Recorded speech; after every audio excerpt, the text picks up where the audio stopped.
as the years go by. A friendship will never die. This is Gina from HauntedFlowerReviews.com, and it is my pleasure today to review Toy Story 3, the latest film from Pixar, and then share with you my top 5 favorite Pixar films. Toy Story 3 takes place when Andy is now 17 years old and packing up for college. Over the years, only a few toys remain in Andy's possession in his toy chest, including Woody, Buzz, Jessie, the Horsey, Rex, Slinky, Ham, Mr. and Mrs. Potato Head, and 3 of the Martians. His mom has given him the ultimatum to divide his room into things to take to college, things for the attic, things for donation, and trash.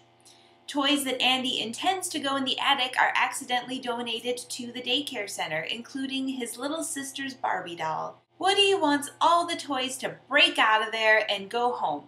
And the other toys are a little bit resistant because Andy hasn't played with them really in years. They fight and split up for a good portion of the movie, and Woody gets to be the Lone Ranger again. Daycare seems really wonderful at first. There's tons of kids and they play with toys all day, and when they grow up, more kids come in. Andy's toys are welcomed and shown around by none other than Ken. When Barbie and Ken finally meet, it is epic, just like they were made for each other. Ken has been searching his whole life for someone to share his dream house with, for someone who cares about clothes and trying them on as much as him, and now they are together and all is well. Or is it?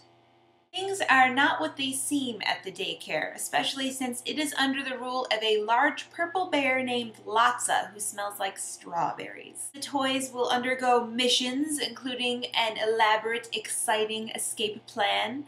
There is one scene that was actually very scary for the outcome of the toys and made many children in the audience very anxious. This is by far the most emotional of the 3 films, in my opinion. Pixar, once again, has a gift for making films look fantastic and feel heartfelt and current for the entire family to experience. There are many celebrity voices in the cast, bringing back Tom Hanks, Tim Allen, Joan Cusack, and Wallace Shawn, and also adding into the mix Ned Beatty, Timothy Dalton, and Michael Keaton. I really love the first Toy Story movie, and I liked the second one a lot, even though not quite as much. And this third one is very excellent and might actually be the best of all of them because it was just so emotional, especially for me. I'm just a little emo dork, I guess. Alright, my top 5 Pixar films. Coming in at number 5 would be The Incredibles. I really loved the little superhero family story. Number 4 would be Up. Up was very emotional for me.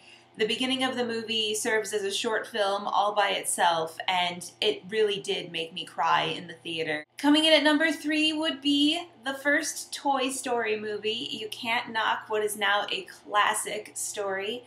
I always loved the idea of my toys coming to life when I was a kid and felt like they had feelings that I had to care about, so it really kind of resonated with me. Number 2 would be WALL-E.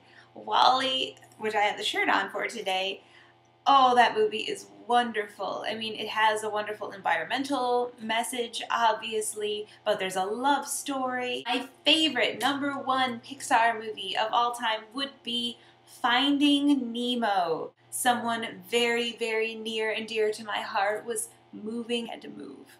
So it was very special and very emotional, and I cried in that opening scene too. Pixar, why do you make me cry so much? God! I love Pixar movies, or Disney Pixar if you prefer. I think they are absolutely wonderful, and there's really not a bad one in the bunch. Very important, I'm having a contest at HauntedFlowerReviews.com. We are giving away copies of The Green Zone on DVD, so please answer this trivia question for me. In my review of The Informant starring Matt Damon, what other movie did I compare the voiceover sequences to? It's about halfway through. It's a 2-word title, really easy. Email your answer to hauntedflower@me.com. There are details on my website if you want to check that out. Thanks for watching. See you later. Shameless plug. Don't forget to see all of my reviews and videos of me on the Rotten Tomatoes show at hauntedflowerreviews.com. Also check out our store, hauntedflower.com, the web's best source for fantastic apparel.